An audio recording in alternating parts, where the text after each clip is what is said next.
In the frozen silence of prehistory, survival was never guaranteed. Every dawn was a gamble against hunger, predators, and the merciless cold.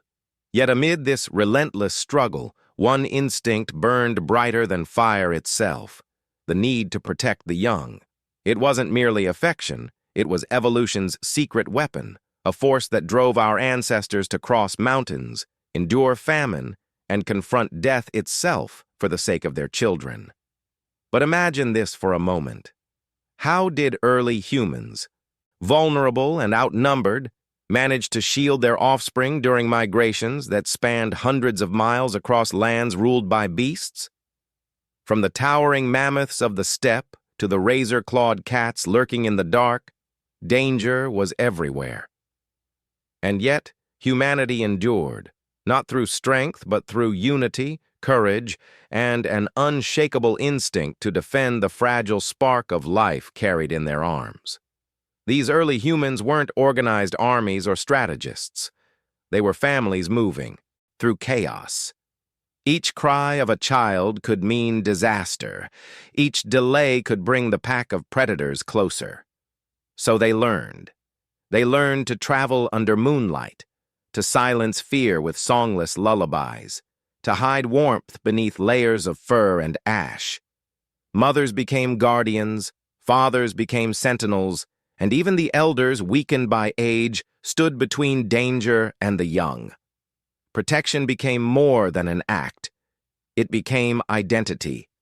Through generations, this instinct carved itself into human nature.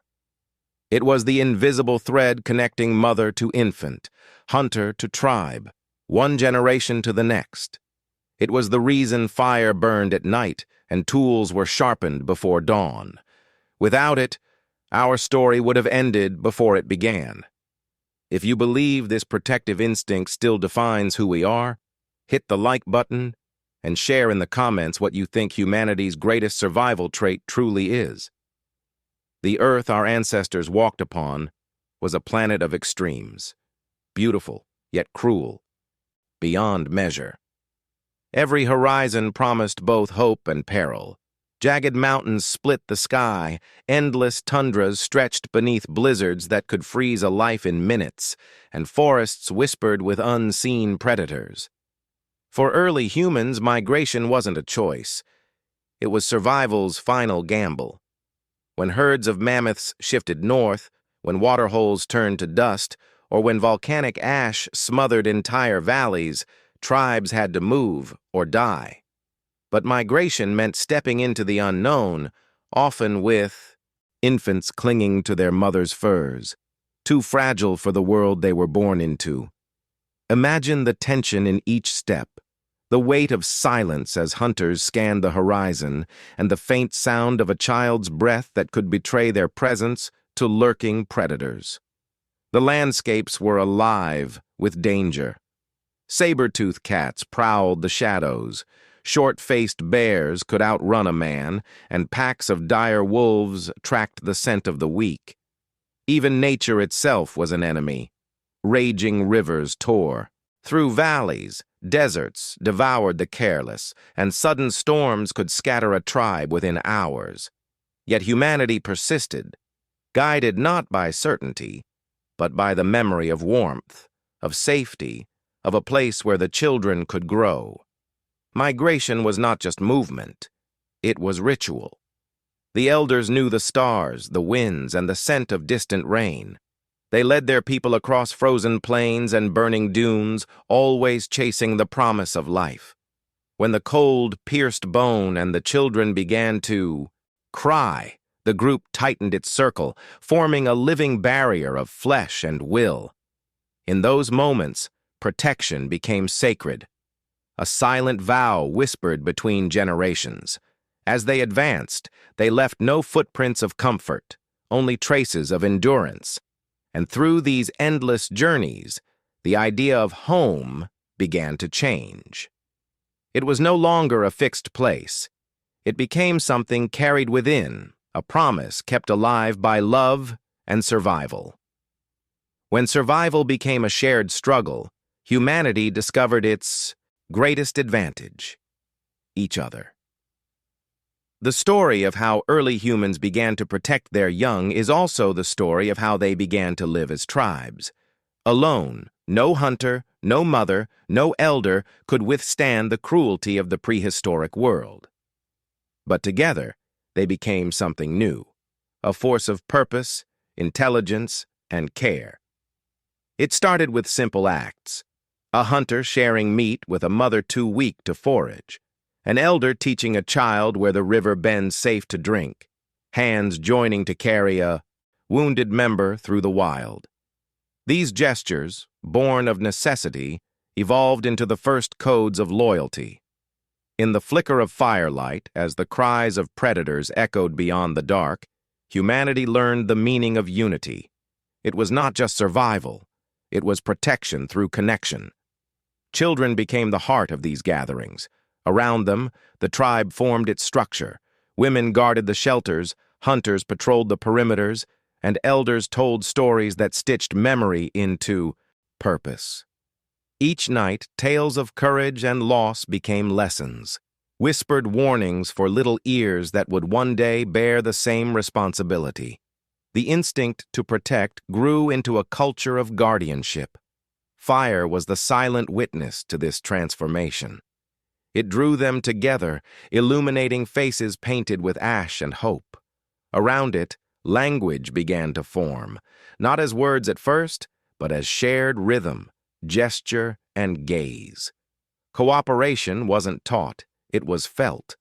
A newborn's cry could mobilize the tribe faster than any command. Protection became instinct, yes, but it was now strengthened by emotion, empathy, and emerging intelligence. In these first communities, every child represented the tribe's future, the promise that the next migration, the next battle against nature, would not be in vain. They were the living link between what had been and what could still be. Every cry, every tiny movement of a child could mean life or death. For early humans, protecting their young during migration was not an act of kindness. It was a battle of endurance against a merciless world. The tribe's survival hinged on silence, swiftness, and strategy. To shield their children was to defy extinction itself. During long migrations, families carried infants wrapped in hides of mammoth wool and soft grass, their warmth sealed with layers of clay and ash to repel the cold. Mothers learned to nurse quietly, concealed beneath furs, while fathers carved paths ahead through ice and stone. At night, the group formed a circle, surrounding the smallest with their bodies, human walls against predators that waited just beyond the flicker of the fire. Sometimes, when danger drew too near, fires had to be extinguished. Darkness became their cloak and fear their companion. They would move silently under the cover of stars, guided only by memory and instinct. The children had to learn stillness before speech, quiet before play, the lessons of survival etched into their earliest memories. There were moments when the tribe faced impossible choices. To save the group, they had to move fast, leaving behind tools, food, even shelter. And yet, never the children. They carried them through storms, through hunger, through the stench of death left by predators. Because in their small eyes, humanity saw its reflection, fragile yet unyielding. Every step taken for a child was a step toward the future. Those who failed to protect the young vanished from history. Those who succeeded became the ancestors of us all. The instinct that began as survival evolved into something sacred, a bond so strong that even nature's fury could not break it.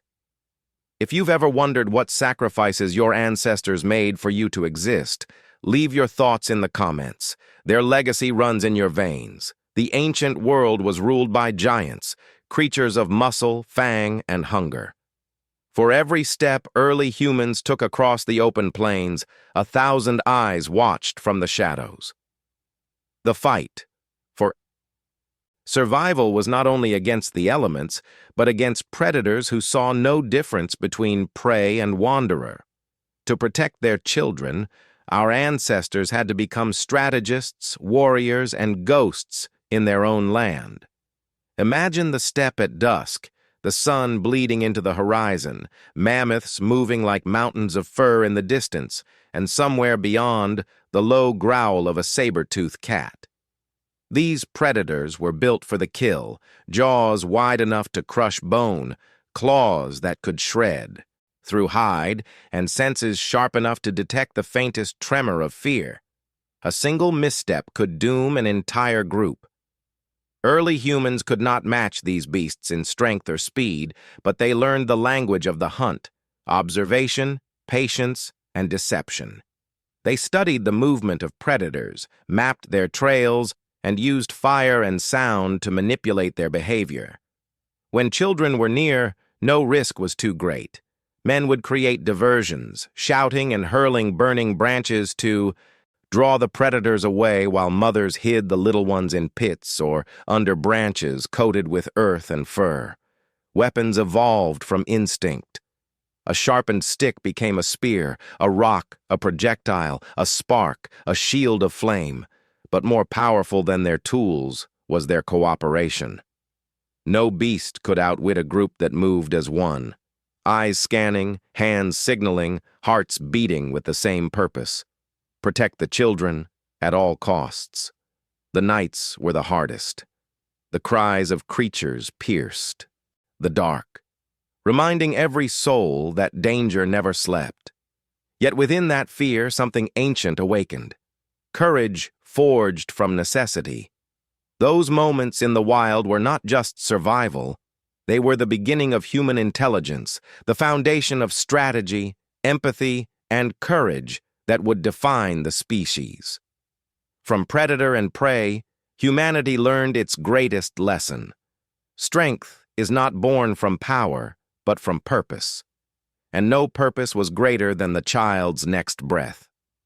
When the wild turned merciless, the earth itself became humanity's ally. Every cave, every hollow tree, every crack in the stone was a gift, a fragile barrier between life and the chaos beyond. The first humans didn't build walls, they discovered them. They learned to read the land, to find safety where others saw only wilderness. In these natural sanctuaries, they protected their children and preserved the fragile thread of survival. The search for shelter was a ritual of intuition and memory. Some families followed the paths of migrating herds, knowing that the beasts' trails often led to rivers, valleys, or hidden caves. Others carved out existence in cliffs and narrow ravines, spaces too tight for predators to enter. Inside, fires flickered against rough stone, casting shadows that danced like spirits of protection. The air smelled of smoke, clay, and life. Here, within nature's embrace, the human story began to take root. But shelter was never permanent. The earth shifted. Floods swallowed. Valleys, ice-sealed caverns, and volcanic ash buried entire homes. Each migration demanded a new beginning. The tribe moved with the rhythm of the planet, guided by the same stars their ancestors once followed. And wherever they stopped, they made the land their fortress, building barriers of bone, stone, and firelight.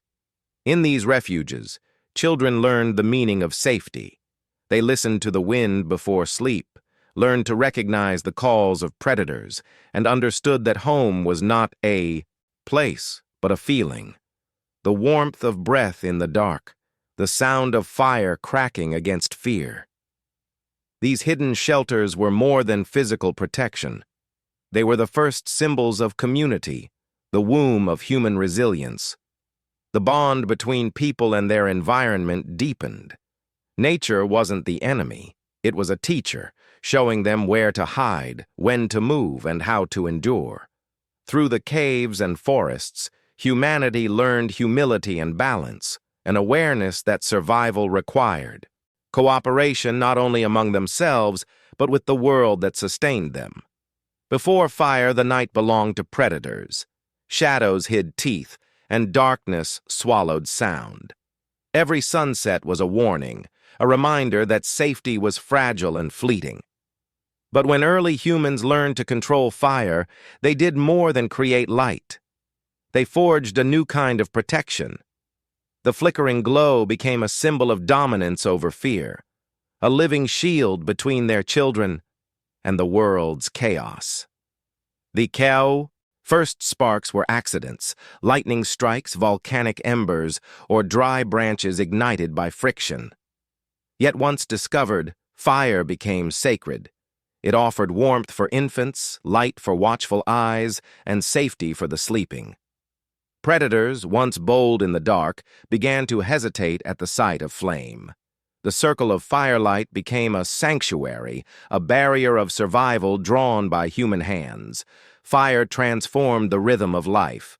Nights grew longer, but fear grew weaker. Around the flame, stories were born. Myths of courage, warnings of danger, and the beginnings of imagination. Children sat wide-eyed as elders whispered lessons about the beasts that stalked the plains and the stars that guided their journeys. Fire didn't just protect, it connected. It gave meaning to silence and comfort to exhaustion. But this power demanded responsibility. A single spark could bring safety or death. Entire shelters burned when carelessness triumphed over respect. The tribe learned to treat fire as both a guardian and a god, feeding it carefully, speaking to it as if it were alive. And in many ways, it was.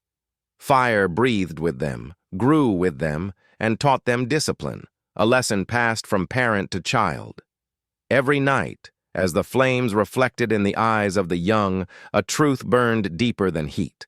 Survival was no longer about fleeing darkness, but mastering it. Humanity had learned to fight fear with light, to turn vulnerability into power.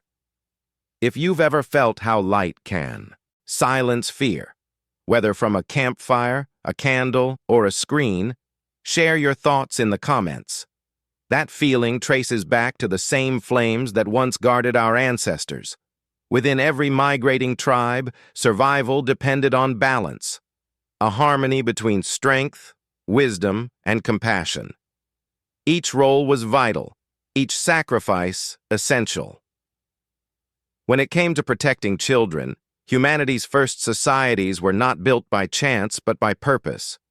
Every heartbeat, every task, every watchful gaze played a part in preserving the fragile lives carried across the wild. The mothers were the keepers of life. Their vigilance shaped the rhythm of every journey. While men scouted and hunted, the women created order amid chaos, wrapping infants in layers of fur and moss, keeping them warm through storms and hunger. They learned to calm fear with touch, to silence cries before predators could hear. Their instincts became the tribe's compass. When danger drew near, their intuition often spoke before any sound of threat reached the group. The hunters were the tribe's shield. Their eyes mapped the land, their silence measured by the weight of every step. They knew the signs of predators, the smell of blood, the whispers of wind that carried danger. But their protection wasn't only through violence.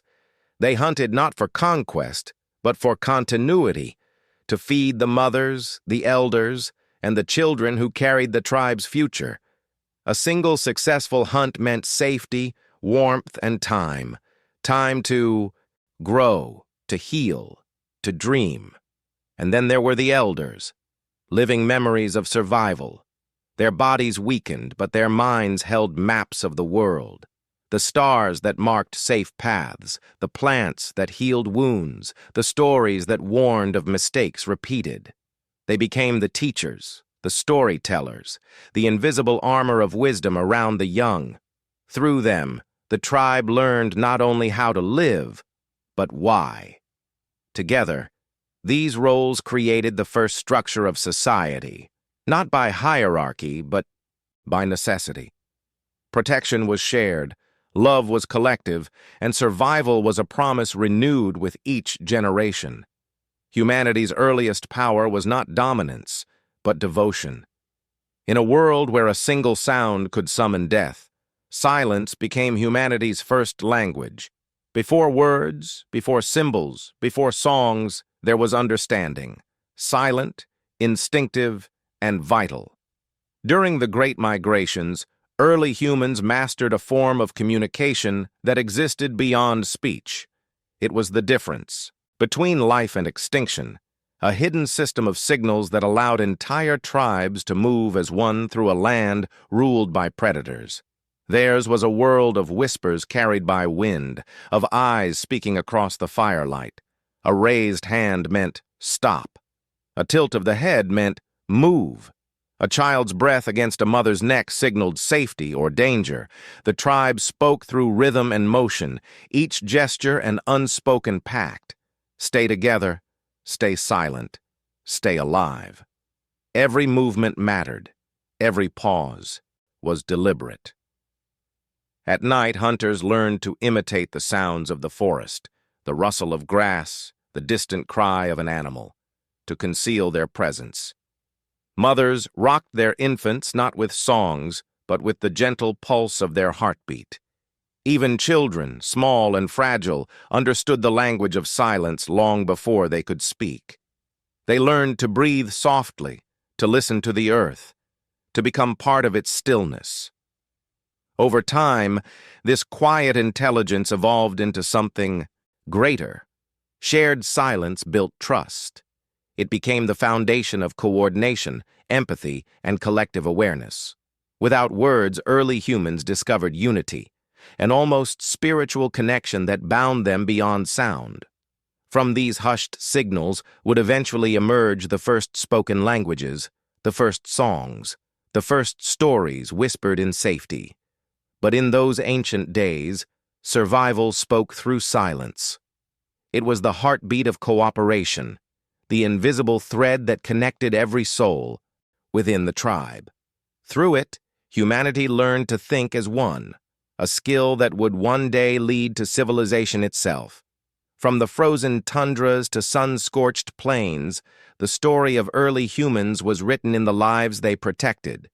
Every trek, every night spent shivering under a canopy of stars, every predator stalked and every storm endured revolved around one purpose: ensuring the survival of their children. These young ones were more than dependents. They were the promise of tomorrow, the continuation of the tribe, the living thread that connected past to future. Protection was not merely instinct. It became culture, ritual, and the foundation of human society. Mothers wrapped their infants in furs and blankets of moss, shielding them from the bitter cold. Fathers and hunters stood vigilant, eyes scanning the horizon for threats, ready to risk their own lives without hesitation.